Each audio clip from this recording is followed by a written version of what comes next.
On April 17, 1837, in Hartford, Connecticut, a pioneer was born, a man who would advance the country of the United States and shape how it turned out today. His name was J.P. Morgan. J.P. Morgan was one of the most powerful and influential businessmen who pioneered the banking industry and helped advance and grow the country with his business tactics. His leadership, determination, and personal drive for success are what differentiated Morgan from the most, and what made him possibly the most intelligent businessman of all time. J.P. Morgan grew up in Hartford, Connecticut with his brother and three sisters, all of which were younger. He went to school at Cheshire Academy in Cheshire, Connecticut, a highly respected private school.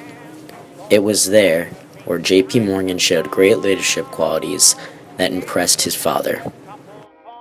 Throughout his childhood, J.P. Morgan faced many obstacles. He was often hospitalized for rheumatic fever, an illness that left him in so much pain that he could not walk. It was a big challenge he had to deal with at a young age, but his perseverance and tough mental strength were two traits that would remain prevalent throughout Morgan's life and contributed to his great success. J.P. Morgan's father played a pivotal role in his life. His father, Junius Spencer Morgan, was a very successful businessman as well who became extremely wealthy after the great success of his dry goods company in Hartford, Connecticut. He was able to provide a lot for his family, especially for his eldest son, Morgan. But perhaps the greatest gift he gave him was the gift of education and business intelligence.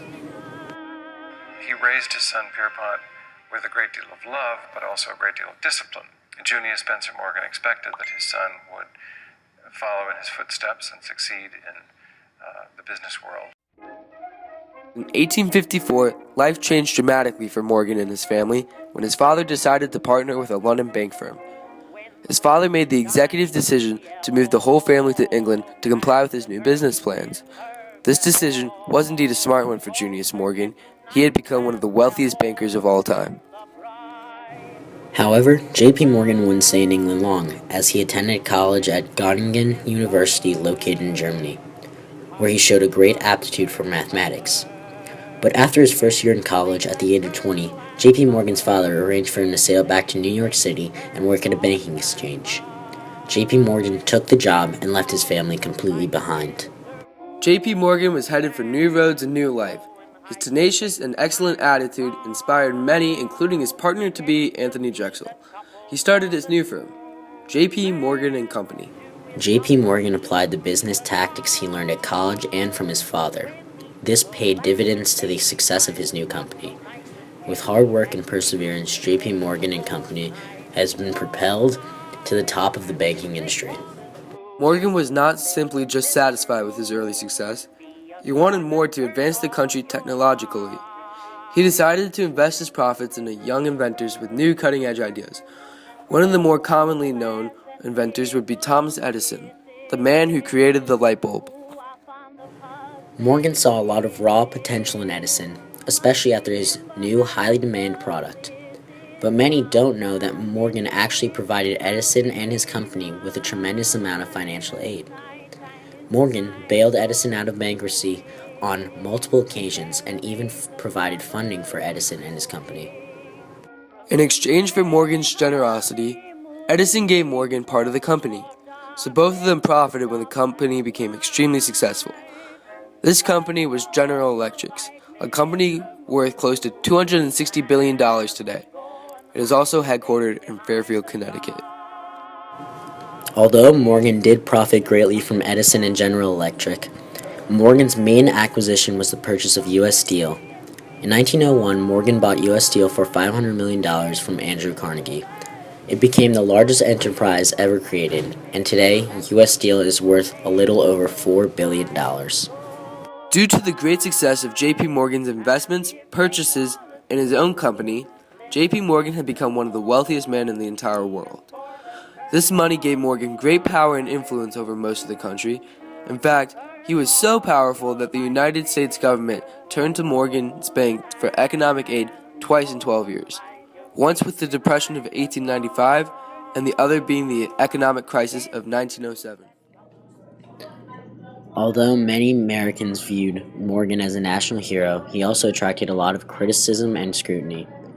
Many accused him of creating a monopoly and making it virtually impossible for any business to compete with his. After his creation of U.S. Steel, he controlled somewhere between 60 and 70% of the American steel industry.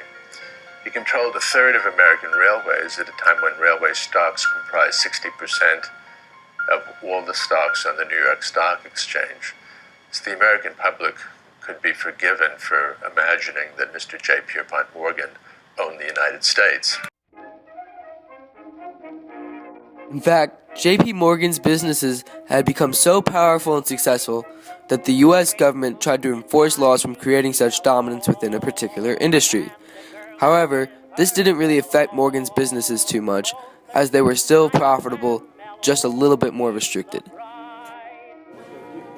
At this point in his life, Morgan had already achieved great economic and social accomplishments. His firm had practically conquered the banking industry, and both General Electric and U.S. Steel were both prospering. Morgan had attained all his career goals and became more successful than he ever imagined. It was time for him to settle down. In 1861, Morgan married Amelia Sturgis. However, she developed a terrible tumor soon after their marriage and died the following year. But Morgan's perseverance showed once again, eager to find someone new. He then married Frances Louisa Tracy on May 31st, 1865. They had 4 children. After Morgan married, he decided it was time for retirement. He moved his family to Europe, where he gained a great appreciation for art, and even started to collect himself. J.P. Morgan, a rough, stern man who was always pushing the limits and striving for greatness, was finally fulfilled. He knew what he had accomplished. Morgan died in Rome, Italy on March 31st, 1913, just shy of his 76th birthday.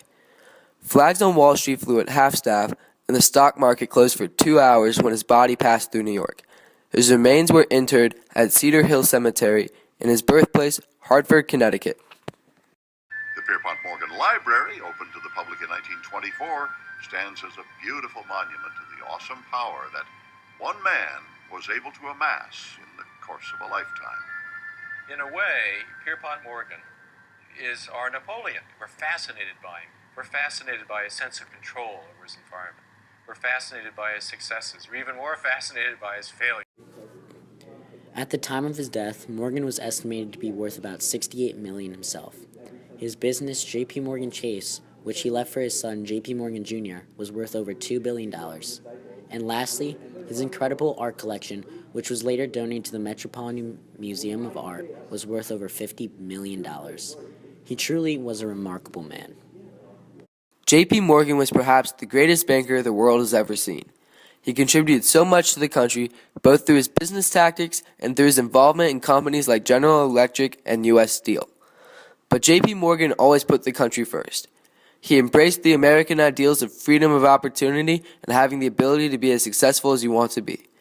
He was and still is a paragon for many Americans, and it all started on April 17, 1837, in Hartford, Connecticut, when a pioneer was born.